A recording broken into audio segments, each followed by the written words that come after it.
Hello everyone and welcome back to my channel, and in this short video I will tell you that how you can easily copy your Discord ID or see your Discord ID. That's quite simple, interesting and easy, so make sure to watch the video till end so you don't make a single mistake. So first of all, in order to see your Discord ID, first of all you'll have to open up the Discord app,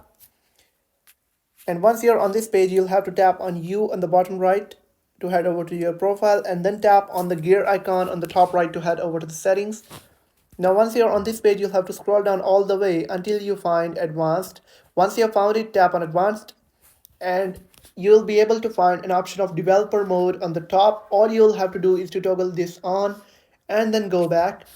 Now for example, you'll have to open any of the your friend or any of user, and when you'll open their profile, all you'll have to do is to tap on three dots on the top right of their profile and then tap on copy user ID,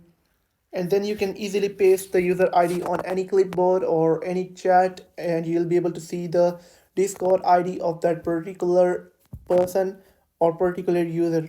If you have found the video helpful, make sure to like the video and hit that subscribe button